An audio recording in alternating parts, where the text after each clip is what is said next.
నమస్తే, నేను Roja. Welcome to party headquarters. Kaleshwaram అంశంపై కాంగ్రెస్ బీజేపీ మధ్య మరోసారి రాజకీయ రచ్చ నెలకొంది. మేడిగడ్డ పర్యటన సందర్భంగా ముఖ్యమంత్రి రేవంత్ రెడ్డి నిర్వహించిన ప్రెస్ మీట్లో ఎన్డీఎస్ఏ చైర్మన్ అనిల్ జైన్ పాల్గొనడంపై బీజేపీ తీవ్ర అభ్యంతరం వ్యక్తం చేసింది. అధికారిక సంస్థకు చెందిన అధికారి రాజకీయ వేదికపై ఎలా పాల్గొంటారని బీజేపీ నేతలు ప్రశ్నిస్తున్నారు. రాష్ట్ర ప్రభుత్వానికి అనుకూలంగా వ్యవహరిస్తున్నారని ఆరోపిస్తూ ఎన్డీఎస్ఏ చైర్మన్ పై విమర్శలు గుప్పించారు. కేంద్ర ప్రభుత్వానికి చెడ్డ పేరు తెచ్చే విధంగా ఆయన వ్యవహార శైలుందని బీజేపీ మండిపడింది. ఈ విషయంపై కేంద్ర జలశక్తి మంత్రికి కేంద్ర మంత్రి బండి సంజయ్ కంప్లైంట్ చేసినట్టు పార్టీ వర్గాలు తెలిపాయి. కాళేశ్వరం అంశం చుట్టూ రాజకీయం మరింత ముదురుతోంది.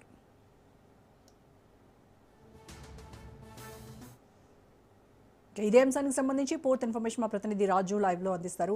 రాజు, ఇటు బీఆర్ఎస్ కాంగ్రెస్ మధ్య కాళేశ్వరం ఫైట్ జరుగుతూ ఉంటే మధ్యలో ఈ ఎన్డీఎస్ఏ చైర్మన్ ఆయన రోల్ ఏంటి? ఆయన్ని టార్గెట్ చేయడం వెనక బీజేపీ వ్యూహం ఏంటి?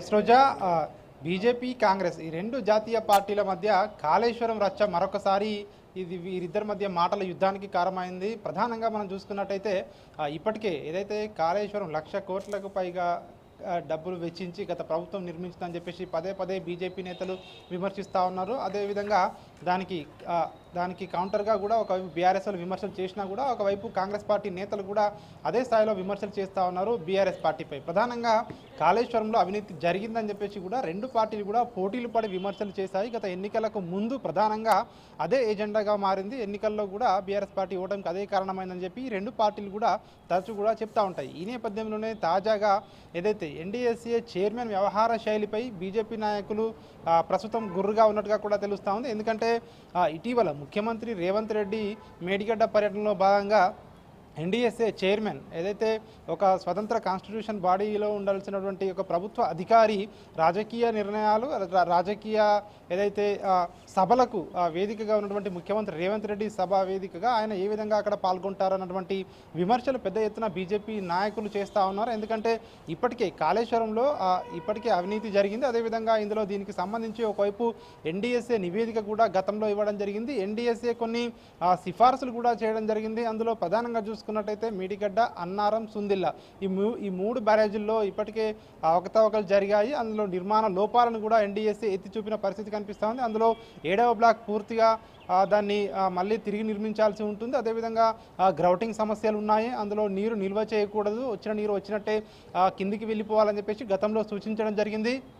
అదేవిధంగా దాని మెయింటెనెన్స్ లోపాలను కూడా బయటపెట్టడం జరిగింది. ఇవన్నీ కూడా ఇప్పటికే ఎన్డీఎస్ఏ బయటపెట్టడం జరిగింది. ఎన్డీఎస్ఏ దానికి సంబంధించి ఏ విధంగా ముందుకు వెళ్ళాలి, కొన్ని రిపేర్లు ఏ విధంగా చేయాలన్నటువంటి సిఫార్సులు కూడా చేసిన పరిస్థితి కనిపిస్తూ ఉంది. ఈ నేపథ్యంలోనే ఇప్పటికే దాదాపు 1000కి పైగా కూడా అందులో బోర్ హోల్స్ను వేయాల్సి ఉంటుందని చెప్పేసి ఇప్పటికే ఇటు ఎన్డీఎస్ఏ సూచనలు కూడా చేయడం జరిగింది. కానీ మే నెలలోపు పూర్తి చేయవలసినటువంటి పనులు ఏవైతే ఉన్నాయో ఆ పనులలో జాప్యం జరుగుతుందని చెప్పి కూడా ఇప్పటికే ఇటు బీజేపీ నేతలు అదేవిధంగా కేంద్ర మంత్రి బండి సంజయ్ లాంటి వాళ్ళు తీవ్రంగా విమర్శలు చేస్తున్నటువంటి పరిస్థితి కనిపిస్తూ ఉంది. ఒక ఎన్డీఎస్ఏ చైర్మన్ స్థాయిలో ఉన్నటువంటి వ్యక్తి ముఖ్యమంత్రి రేవంత్ రెడ్డి నిర్వహించినటువంటి ప్రెస్ మీట్ ఏదైతే ఉందో ఇది రాజకీయాలకు వాడుకుంటున్నటువంటి తరుణంలో ఆయన ఏ విధంగా అక్కడ ఆయన పాల్గొంటారని చెప్పి కూడా బహిరంగంగానే విమర్శలు చేస్తున్నటువంటి పరిస్థితి కనిపిస్తూ ఉంది. దీనిపై బీజేపీ ఇటు రాష్ట్ర నాయకులు అదేవిధంగా ఇటు ఎంపీలు వీళ్ళందరూ కూడా తీవ్ర స్థాయిలో ఫైర్ అవుతున్నటువంటి పరిస్థితి కనిపిస్తూ ఉంది. ఆయనపై వెంటనే చర్యలు తీసుకోవాలి. ఆయన ఇటు అధికార కాంగ్రెస్ పార్టీకి అనుకూలంగా వ్యవహరిస్తూ ఉన్నారు, ముఖ్యమంత్రి రేవంత్ రెడ్డికి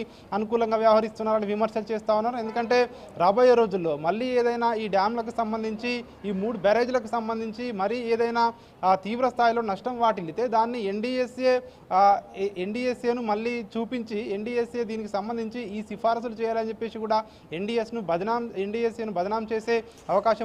రాజు అయితే ఇప్పుడు బండి సంజయ్ చేసినటువంటి కంప్లైంట్ ను కేంద్ర జలశక్తి మంత్రి ఎంతవరకు కన్సిడర్ చేసేటువంటి అవకాశం ఉంది? ఇన్ కేస్ కన్సిడర్ చేసి కనుక నిజంగానే ఈ అనిల్ జైన్ పైన ఏమైనా చర్యలు తీసుకుంటే రాష్ట్ర ప్రభుత్వము దాన్ని అంటే ఇక్కడ బీజేపీని డిఫెన్స్ లో పడేటువంటి అవకాశం లేదంటారా? తెలంగాణపై కేంద్రం వివక్ష చూపుతోంది, ఇటు విచారణను అడ్డుకునేటువంటి ప్రయత్నం చేస్తోంది అని చూపించేటువంటి ప్రయత్నం చేయదంటారా కాంగ్రెస్ ప్రభుత్వం?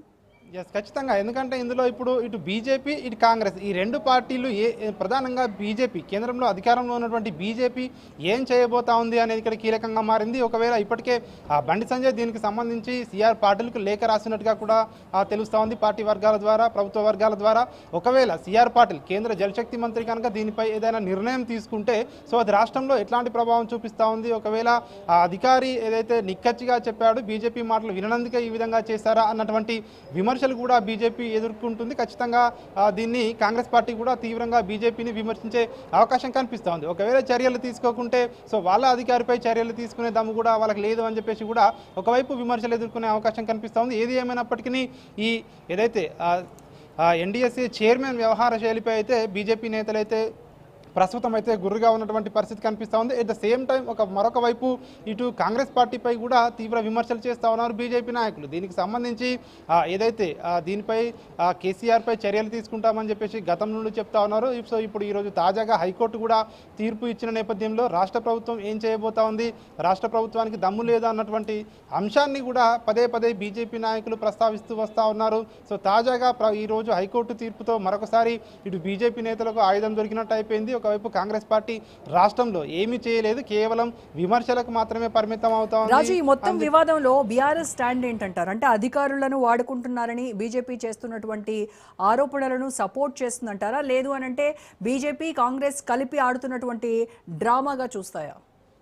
బీఆర్ఎస్ పార్టీ మొదటి నుంచి ఒకటే చెప్తా ఉంది, కాళేశ్వరం విషయంలో ఎట్లాంటి అవకతవకలు జరగలేదు. 1 కోటి ఎకరాల మాగానికి నీరు అందించే లక్ష్యంతో గత ప్రభుత్వం బృహత్తర ప్రణాళికను రూపొందించి కేసీఆర్ హయాంలో కాళేశ్వరం నిర్మించాము. కాళేశ్వరం జలాల ఫలితాలు తెలంగాణ రాష్ట్ర ప్రజలకు అందాయి. కానీ చిన్నటువంటి మైనర్ ఏదైతే చిన్న మిస్టేక్ల వల్ల ఏదైతే చిన్న వాటిని సరిదిద్దాల్సినటువంటి కాంగ్రెస్ ప్రభుత్వం దాన్ని భూతద్దంలో పెట్టి చూపించి రాజకీయాలకు అవసరానికి వాడుకునే విధంగా కూడా కాళేశ్వరాన్ని ఒక బూచీలాగా చూపిస్తూ వస్తూ ఉన్నారు. ప్రజల్ని మభ్యపెట్టే పని చేస్తున్నారని చెప్పేసి మొదటి నుంచి బీఆర్ఎస్ నేతలు విమర్శలు చేస్తూ ఉన్నారు. దీనికి సంబంధించి ఇటు రెండు జాతీయ పార్టీలు, ఇటు కాంగ్రెస్ పార్టీ ఇటు బీజేపీ పార్టీని, రెండు పార్టీలు కూడా ఏదైతే ఏ విధంగా వ్యవహరిస్తున్నాయి, ఖచ్చితంగా దీనిపై ప్రజల్లోకి వెళ్తాము, ప్రజల్లోనే తేల్చుకుంటామని చెప్పేసి బీఆర్ఎస్ నేతలు చెప్తా ఉన్నారు. ఈరోజు కోర్టు తీర్పుతో ఏదైతే మరొకసారి అంశం నిరూపితమైందని చెప్పేసి కూడా బీఆర్ఎస్ నేతలు చెప్తున్నటువంటి పరిస్థితి కనిపిస్తూ ఉంది.